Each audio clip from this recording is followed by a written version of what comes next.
கிறிஸ்துவில் பிரியமானவர்களே, இந்த நாளுக்கான தினசரி தியான வசனம் மத்தேயு எழுதின சுவிசேஷம் 12வது அதிகாரம் 49வது வசனம். மத்தேயு 12:49, மேத்யூ 12:49. தம்முடைய கையை தமது சீஷர்களுக்கு நேராக நீட்டி, இதோ என் தாயும் என் சகோதரரும் இவர்களே. யாரை பார்த்து சொல்றாரு? சீஷர்களை பார்த்து சொல்றாரு. அதாவது ரட்சிக்கப்பட்ட ஒரு மனிதனுக்கு எது குடும்பம்? ஆவிக்குரிய குடும்பம் தான் குடும்பம் என்று சொல்லக்கூடிய ஒரு காரியத்தை இங்கே காட்டி கொடுக்குறாரு. ஏன்னா தனக்கு முன்னாடி இருக்கிற சீஷர்களை பார்த்து இவங்க தான் கர்த்தர் கொடுத்த குடும்பம். என்ன நடந்தது? அதாவது பழைய உடன்படிக்கையில் அது யாராக இருந்தாலும் நீங்கள் அதிகமாக சொல்லக்கூடிய ஒரு பட்டம் என்ன? அவன் என்னுடைய வேலைக்காரன். இதுதான் தாசன், வேலைக்காரன். சரியா?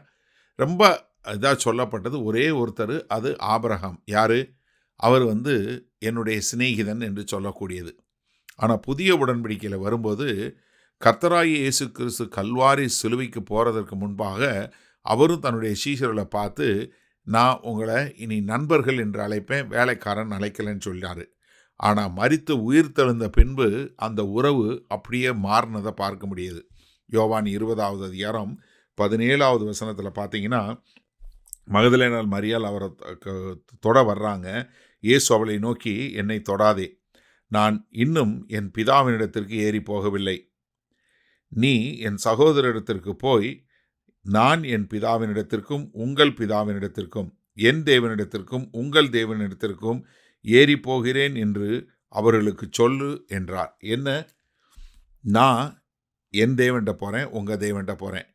என் சகோதரரிடத்தில் போய் சொல்லு. எப்படி? என் சகோதரரிடத்தில் போய் சொல்லு. இப்போ உறவு மாறி போச்சு. என்ன ஆயிடுச்சு? இப்போ இயேசு கிறிஸ்து நம்முடைய மூத்த சகோதரன், நம்மெல்லாம் அவருடைய இளைய சகோதரர்கள். நமக்கு எல்லாருக்கும் ஒரே தேவனோ ஒரே தகப்பனுமாய் இருப்பது யார்? பிதாவாகிய தேவன். இதனால தான் இப்போ என்ன சொல்கிறாரு? தனக்கு முன்னாடி இருக்கிற சீஷர்கள் தன்னுடைய சகோதரர்களும் தாயாயும் இருக்கிறார்கள் என்று சொல்லக்கூடியதான். ரோமர் 8வது அதிகாரத்தில் 29வது வசனத்தில் பார்க்குறோம். தம்முடைய குமாரன் அநேக சகோதரருக்குள்ளே முதற் பேரானவராய் இருக்கும் பொருட்டு தேவன் எவர்களை முன்னறிந்தாரோ அவர்களை தமது குமாரனுடைய சாயலுக்கு ஒப்பாயிருப்பதற்கு முன்குறித்திருக்கிறார். என்ன? அவர் முதலாவது பிறந்த மூத்த சகோதரன். அதற்கு பின்பாக நீங்களும் நானும் அவருடைய சகோதரன். அதனால தான் எபிரேயர் 2வது அதிகாரத்தில் சொல்லும்போது இயேசு கிறிஸ்து என்ன சொல்கிறாரு? நம்மளை சகோதரன் என்று சொல்லுவதற்கு அவர் வெட்கப்படவில்லை என்று சொல்லக்கூடிய காரியம். அப்போ எனக்கு அருமையானவர்களே, இன்றைக்கு நம்ம என்ன வந்துட்டோம்? பிதாவாகிய தேவன் மூலமாக அவருடைய குமாரனாகிய கிறிஸ்துவனுடைய திரு இரத்தத்தினால கழுவப்பட்டு அவருடைய பிள்ளைகளாய் பரிசுத்த ஆவியை பெற்றுக்கொண்டு அப்பா பிதாவே என்று அழைக்கக்கூடிய புத்திர சுவிகாரத்தின் ஆவியை பெற்று இயேசு கிறிஸ்துவனுடைய இளைய சகோதர சகோதரிகளாய் நாம் இருக்கிறோம். சரி, இந்த நாளில் இந்த வசனத்தை நம்ம எப்படி எடுத்துக்கொள்வது? அதனால தான் கர்த்தராகிய இயேசு கிறிஸ்து அங்கே தன் முன்னாடி இருந்த சீஷர்களை பார்த்து சொன்னார், இவங்க தான் என்னுடைய குடும்பம். அப்போ இந்த நல்ல நாளில் ஒரு காரியம் நன்றாக தெரிஞ்சுக்கொள்ளுங்க. மறுபடியும் ஆவியில் பிறந்த எல்லாருக்குமே என்ன? நமக்கு தேவன் பிதாவாக மாறுகிறார். என்ன?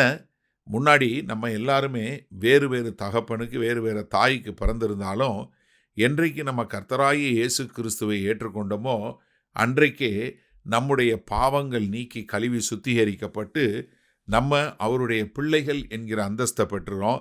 பிள்ளைகள் என்கிற அந்தஸ்தை பெறுவதனால நம்ம என்ன?